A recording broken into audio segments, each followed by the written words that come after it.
Good morning, everybody. Thanks for joining in. I hope you guys all had a good week. The weekend's coming. It's Friday, so we'll get through this day. We got our weekend. I just wanted to make a quick video this morning about a lot of talk going on with Jet fans and other content creators about should the Jets bring back Aaron Rodgers next year as like their bridge quarterback for the rookie if they draft a rookie quarterback or get somebody through some other way.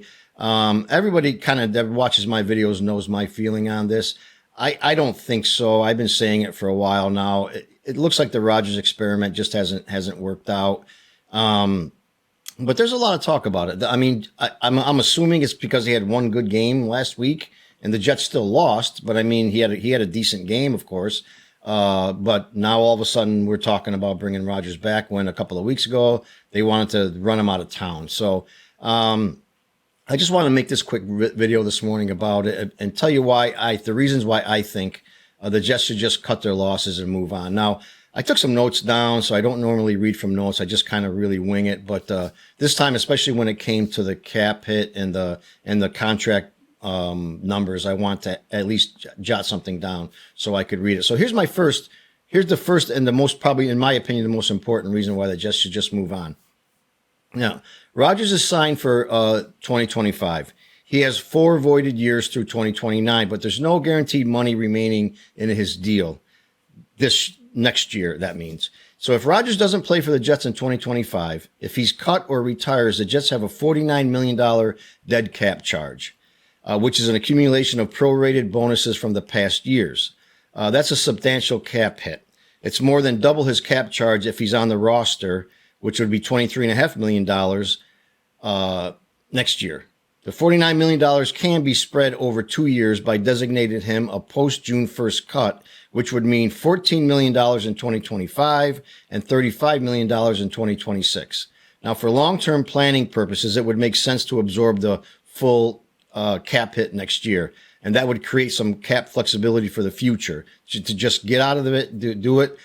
Cut him $49 million next year and just get rid of it. Now, let's say Rodgers returns in 2025. While the cap charge would be only $23.5 million for next year, which is manageable, they'd have to pay him a $35 million option bonus before the first regular season game next year, in addition to a $2.5 million base salary. Now, the downside, if he comes back for 1 year, the dead charge balloons to $63 million in 2026. The reason for the increase is the option bonus, which would be prorated for cap purposes over the length of the contract, which is the voided years through 2029, and then accelerate into 2026 upon his departure. Once again, they could use the June 1st designation, but then you're talking about spreading money into 2027. $21 million in 2026 and $42 million in 2027. Now, does a new coaching staff want to absorb all that? Do they want to be paying for Aaron Rodgers through the year 2027? I don't think so. I mean, this is my biggest reason why I think they should just cut their losses and go, because it's going to be even worse. It's going to be even more substantial as it goes on. Maybe not next year because his salary would be only $23.5 million if they leave him on the team. But after that, it just becomes a nightmare. So that's my biggest reason why I think they should just move on for this guy. Anyway, my second reason is injuries should be a really big red flag to the Jets. If he's really been playing hurt most of the season, like these reports are now coming out, and I do want to throw this in there, is that this organization, they can't even have a card game without somebody in the media getting it, catching it, reporting on it, leaking out. How is it that we've gone all season where Aaron Rodgers has a leg injury, this or that, and the other thing? That's why he's been playing bad. And all of a sudden now comes out. That's why I'm just not buying it. I mean, this organization is one of the worst as far as leaks go and stories get out into the public and somebody tells and all of a sudden now at the end of the year when he's been playing like shit all season, now it's because he's injured. I'm not saying that he's not, and I'm not saying that those reports aren't true. I'm just simply saying that all of a sudden now it comes out. It's almost like a mask here. We're gonna this is why he's been playing bad. This is why we got to bring him back next year. I don't even know. Who knows if it's even true or not, but And one thing I will tell you about, I will also say this is that if he's been playing injured all this year, I mean, shouldn't we instead of heralding him as like a hero, he's playing through hurt and everything.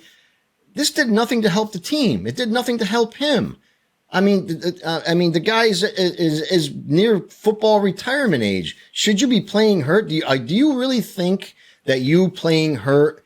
It's really almost a slap in the face to like Tyrod Taylor. Like, listen, I'm hurt, man, but I'm still better than you are, so I got to stay in there. I think it's done nothing but hurt the team. It's hurt him, his legacy with the Jets at least. And I just think it's a selfish act. That's just my opinion.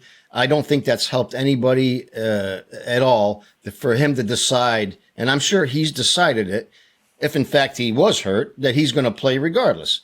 So that's my second reason why I just think he seems to me, he's probably a hell of a nice guy you want to have a beer with or whatever, but he seems very arrogant and he seems very like he's all about himself. He loves to bring attention to himself and he probably figures I'm going to play. I don't care what you guys say. That's the way it's going to be. So I don't know. It's just me speculating, just being a fan.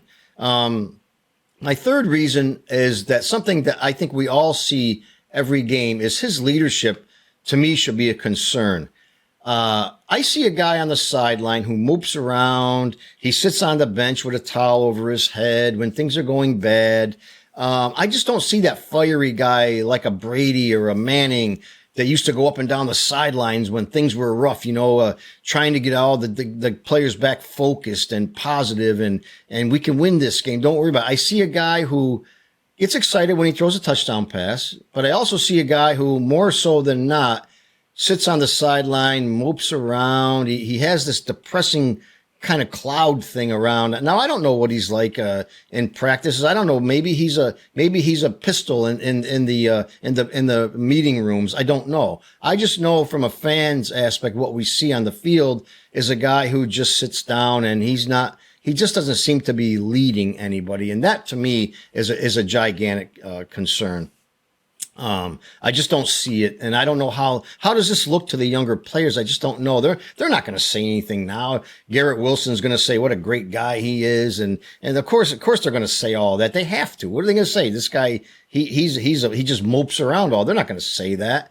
So I don't take for granted I take it with a grain of salt what anything players say now because they were doing the same thing about Zach Wilson last year. When everybody wanted him gone, things were leaking out all year about his play. But yet when you ask the guys, yeah, Zach's our boy. We're behind him. We all knew that was bullshit. So how much of this is bullshit now, what they say, what a leader he is. And I just don't buy it. I just don't see it. And the last thing I want to mention too is the pull that this guy has on the organization. And I don't give a shit what he says. I don't say anything. They do what they want. I don't have all this power that people say I have. Baloney. Yeah, you do. They've gotten him every guy he's wanted, every player he's wanted, coaches that he's wanted. And how has that worked out so far for the team? They're 3-10. They're a laughing stock of football. They were supposed to be, some people were picking the Jets to go to the Super Bowl, win the division. AFC Championship game. This is a team that their season was over on Halloween. So that's pretty bad. It's pretty embarrassing.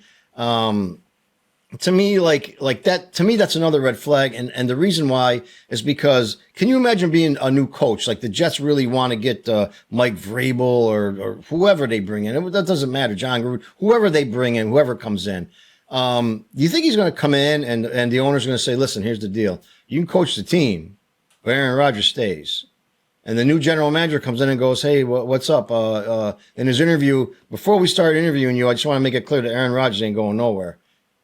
Can you imagine the guy going, well, fuck this. I don't want to coach this team then because he's a has-been. He's done. He wants control of the team. A new coach is going to come in and let him say who he wants as his offensive coordinator, what kind of play he wants to call the plays. He wants to argue about stuff. He wants to do what he wants to do. I want this guy, that guy, and the other guy. What new coach with any kind of credibility is going to come in and allow that? None. That's why the Jets are going to end up, watch this, and remember I'm telling you this, they're not going to get a Vrabel or a Ben Johnson or whatever his name is, these guys that are going to be highly coveted by other teams that really have organizations that want to win. They're going to get a guy who's never coached before, They're going to get a first-time head coach, maybe a college guy, maybe somebody from another team that's never head coached before, because this is just what the Jets do. And this way he can be run around and by Aaron Rodgers. And that's, I'm afraid that's what's going to happen. So, I don't know. I know it's a big talking point now with Jet fans. Bring Aaron Rodgers back. Don't bring him back. You guys all know where I stand on this. I'd be interested to listen to what every other Jet fans say. What do you think you should do? Should they just let him go, cut your losses and let him go, or take the hit down the road for another 2 years at least? And it's going to be even a bigger hit money wise. I say cut him. Let's just get him. Say thanks, man. It just didn't work out. Nothing personal. It just didn't work out. And cut our losses and let's move on and let's see what we can do. Maybe we can hope for a playoff run in 2027 or something like that, because it ain't coming next year and it probably ain't coming the year after that. So anyway, let me know what you guys think below. I appreciate your comments. I always try to comment back and say what I think, but I do appreciate the comments. So just let me know what you think below, and don't forget to subscribe to my channel and like the video if you enjoyed it. If not, fine. But subscribe to my channel if you can, if you don't mind. It helps me out a lot. I like making the videos, and I like hearing what other Jet fans have to say. But other than that, have a great day, and I'll be talking to you guys soon. Bye now.